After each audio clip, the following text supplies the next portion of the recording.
दोस्तों 8 नवंबर ठीक मंगलवार के दिन इस साल का आखिरी चंद्रग्रहण लगने जा रहा है। भारत की पूर्व दिशा के शहरों में पूर्ण चंद्रग्रहण दिखेगा और बाकी शहरों में आंशिक चंद्रग्रहण दिखेगा। वैसे ग्रहण की शुरुआत दोपहर 2:38 से हो जाएगी, जो शाम को 4:23 से कुछ शहरों में उगेगा और फिर शाम को 6:19 तक ग्रहण समाप्त हो जाएगा। 6 बजे बाद भी ग्रहण का आंशिक प्रभाव देखने को मिलेगा, जिसे उपछाया चंद्रग्रहण कहेंगे, और वो शुरू होगा 7:26 तक रहेगा 6:19 से। हालांकि उपछाया ग्रहण की धार्मिक मान्यता नहीं होती है। ग्रहण की वजह से देव दीपावली का त्योहार और कार्तिक पूर्णिमा से संबंधित कुछ शुभ कामों के लिए कुछ खास बातें ऐसी जो आपको ध्यान रखनी चाहिए। सबसे पहली बात कि चंद्रग्रहण का सूतक कब से लगेगा। सूतक के संबंध में महान ज्योतिषाचार्य पंडितों का यह मानना है कि चंद्रग्रहण का सूतक ग्रहण शुरू होने से ठीक 9 घंटे पहले यानी कि 8 नवंबर की सुबह 5:30 बजे से सूतक काल शुरू हो जाएगा। और ऐसे में सूतक काल के समय कुछ काम ऐसे हैं जो बिल्कुल भी नहीं किए जाते हैं, जैसे ग्रहण सूतक शुरू होने के बाद से ग्रहण खत्म होने तक किसी भी तरह की पूजा अर्चना, देवी देवताओं की मंदिर में पूजा वगैरह नहीं की जाती है। कोई भी शुभ काम भी नहीं किया जाता ग्रहण के सूतक काल से लेकर ग्रहण समाप्ति तक। और इसीलिए सभी मंदिर भी सूतक काल में पट वगैरह मंदिर के कपाट जो है ना बंद रहते हैं। घर में भी मंगलवार को पूजा पाठ न करें, लेकिन मंत्र जाप किए जा सकते हैं। आप अपने इष्ट देव को नमन कर सकते हैं याद करके, स्मरण करके। अब क्योंकि सूतक सुबह सूर्योदय से पहले ही शुरू हो जाएगा, तो इसीलिए 8 नवंबर के दिन आपको सूर्य को अर्घ्य भी अर्पित नहीं करना चाहिए। जो कई लोग मतलब सुबह उठते ही सूर्य को जल चढ़ाते हैं, तो 8 नवंबर के दिन चंद्रग्रहण के दिन ये भी ना चढ़ाएं। तुलसी को जल चढ़ाना चाहते हैं तो भी आप सूतक शुरू होने से पहले ही चढ़ा दें।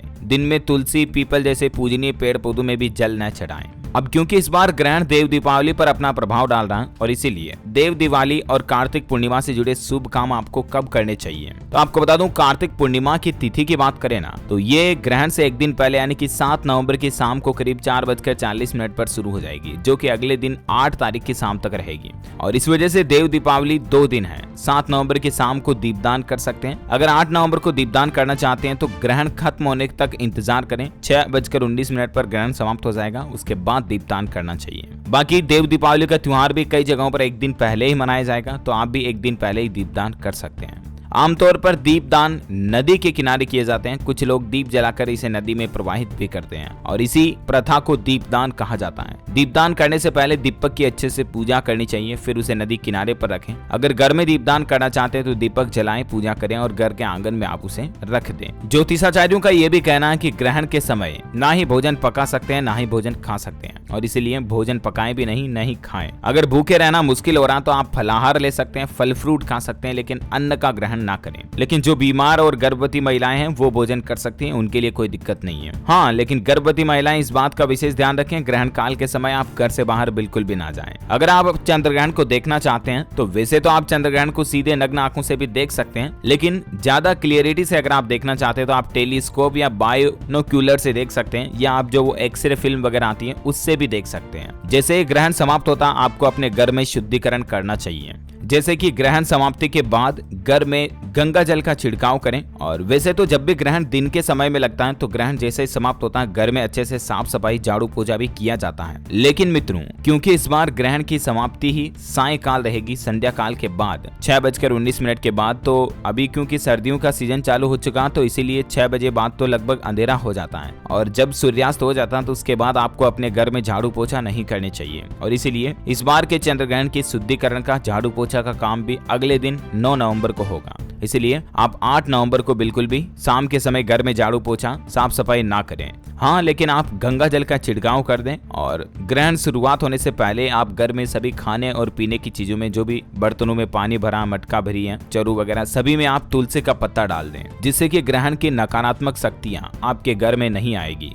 वहीं मित्रों, कुछ ऐसे उपाय हैं जिन्हें करके आप मां लक्ष्मी को प्रसन्न कर सकते हैं। 8 नवंबर को चंद्रग्रहण के दिन आपको ये उपाय करने चाहिए, जिससे आपके घर में धन धान्य लक्ष्मी की पूरी कृपा बनी रहेगी। धार्मिक ग्रंथों के मुताबिक चंद्रग्रहण के दौरान मां लक्ष्मी के ये टोटके किए जाएं तो मान्यता है कि घर में सुख समृद्धि बढ़ती है, मां लक्ष्मी प्रसन्न होती है, और इससे जातकों पर अपनी कृपा बरसती रहती है, धन की प्राप्ति होती है, सारे दुख दर्द दूर होते हैं, घर की आर्थिक समस्याओं का समाधान होता है। आइए देखते हैं कि कि चंद्र ग्रहण के दौरान मां लक्ष्मी का क्या उपाय आप कर सकते हैं। तो मित्रों, हिंदी पंचांग के मुताबिक यह चंद्र ग्रहण भारत में दिखाई देगा और इसीलिए इस ग्रहण का सूतक काल भी मान्य होगा, मैंने आपको बताया, राइट। तो धार्मिक ग्रंथों के अनुसार सूतक काल में शुभ और मांगलिक कार्यों की मनाही होती है। चंद्र ग्रहण का नकारात्मक प्रभाव जीवन पर बुरा असर डालता है और ऐसे में इस चंद्र ग्रहण के दौरान मां लक्ष्मी के ये टोटके आपको जरूर करने ही चाहिए। मां लक्ष्मी के ये उपाय करने से उनकी कृपा प्राप्त होती है और पैसों से जुड़ी आपकी सारी समस्याएं खत्म हो जाती हैं। आइए देखते हैं कि क्या है उपाय। तो सबसे पहले आप चंद्र ग्रहण लगने से पहले स्नान करके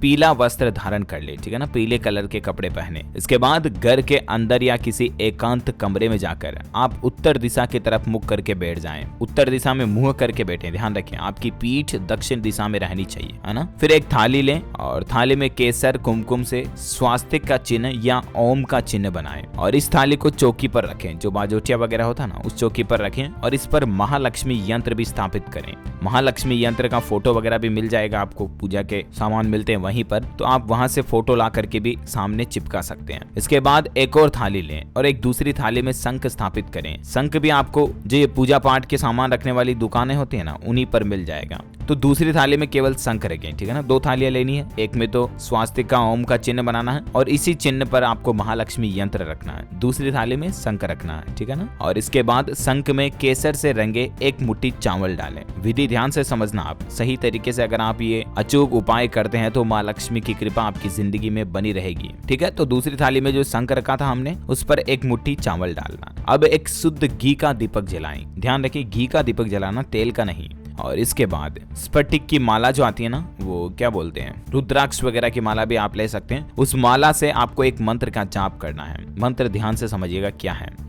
ओम पूते सदा देवी महालक्ष्मी नमोस्तुते। वापस समझो, वापस सुनो। ओम पूते सदा देवी महालक्ष्मी नमोस्तुते। ओम पूते सदा देवी महालक्ष्मी नमोस्तुते। मेरे साथ बोलो आप भी। ओम पूते सदा देवी महालक्ष्मी नमोस्तुते। ओम पूते सदा देवी महालक्ष्मी नमोस्तुते। इस तरह से इस मंत्र का कम से कम 5 बार या 7 बार 11 बार जितना आपसे हो सके रुद्राक्ष की माला को जपते हुए इस मंत्र का जाप करना है, ठीक है ना। और जैसे ही फिर ग्रहण समाप्त होता है, इसके बाद ये जो पूरी सामग्री है ना, एक थाली में हमने शंख रखा, जो चावल डाले, घी का दीपक जलाया, दूसरी थाली में जो महालक्ष्मी यंत्र था, इन सभी सामानों को, थाली को नहीं लेना है, ध्यान रखें, केवल उन सभी सामग्री को आप किसी तालाब में, किसी झील में, किसी नदी में विसर्जित कर दें, ठीक है ना।